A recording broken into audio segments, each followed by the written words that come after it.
रावण के सबसे बलशाली योद्धा प्रहस्त और दुर्मुख मारे जा चुके थे। यहाँ तक कि मेघनाद भी राम की सेना को निर्णायक रूप से रोक नहीं पाया था। अब रावण के पास केवल कुछ सेनापति और एक ही अंतिम आशा बची थी, उसका भाई कुंभकर्ण।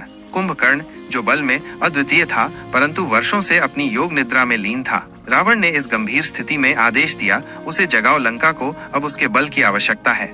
कुंभकर्ण की नींद तोड़ना आसान नहीं था। रावण के दूतों ने नगाड़े बजाए, शंख फूंके, हाथी घुमाए और तीखी सुगंध उड़ाई, पर कुंभकर्ण की गहरी निद्रा नहीं टूटी। अंततः घंटों बाद उसकी पलकें हिलीं और वो विशाल शरीर के साथ उठ बैठा। उसकी गर्जना से पूरा महल हिल उठा। कौन है जिसने मेरी निद्रा भंग की? रावण स्वयं उसके पास गया और उसे युद्ध की सारी कथा सुनाई। सीता हरण, राम की सेना का आगमन, मेघनाद की हार और कैसे लक्ष्मण संजीवनी से जीवित हो गया। ये सुनकर कुंभकर्ण गंभीर हो गया। उसने रावण से स्पष्ट कहा, भ्राता, तुमने अधर्म किया है। एक पराई स्त्री का हरण करके तुमने लंका को विनाश के मार्ग पर ला खड़ा किया है। परंतु फिर उसने कहा, लेकिन अब मैं पीछे नहीं हट सकता। रावण ने अपने भाई से आग्रह किया, तू मेरा भाई है, मुझे बस एक दिन के लिए तेरी शक्ति चाहिए। कुंभकर्ण के मन में एक गहरा द्वंद्व चल रहा था। वह अपने कर्तव्य और धर्म के बीच फंसा था। एक ओर उसका भाई रावण था, जिसने बचपन में उसके लिए देवताओं से युद्ध किया था। दूसरी ओर सत्य और धर्म था, जो राम का स्वरूप था। उसने स्वयं से कहा, पापी मैं नहीं हूँ, पर मैं अपने भाई को युद्ध में अकेला नहीं छोड़ सकता। कुंभकर्ण युद्ध भूमि की ओर बढ़ा। वह इतना विशाल था कि वो रथ पर नहीं बल्कि पैदल ही चला। उसके चलने से पूरी पृथ्वी डोल उठी, मानो भूकंप आ गया हो। वानर सेना ये देखकर भयभीत हो गई।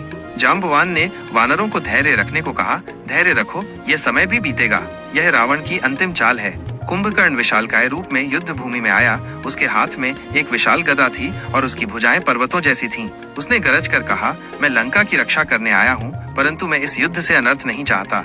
राम ने कुंभकर्ण को देखकर कहा, कुंभकर्ण, मैं तुझसे युद्ध नहीं चाहता। यदि तू सीता को सम्मान पूर्वक लौटाने में रावण को समझा सके तो यह युद्ध टाला जा सकता है। कुंभकर्ण मुस्कुराया, राम, अब बहुत देर हो चुकी है। मैं जानता हूँ कि मैं अधर्मी का साथ दे रहा हूँ, पर मैं युद्ध भूमि में कर्तव्य निभाने आया हूँ। और फिर शुरू हुआ धरती कंपाने वाला भयंकर युद्ध। कुंभकर्ण ने अपनी शक्ति का प्रदर्शन किया। उसने एक ही प्रहार में दर्जनों वानरों को दूर फेंक दिया। अंगद, सुग्रीव, नील सब ने बारी बारी हमला किया, पर वो अडिग रहा जैसे कोई विशाल पहाड़ खड़ा हो। तभी हनुमान आए। दोनों के बीच भीषण युद्ध हुआ।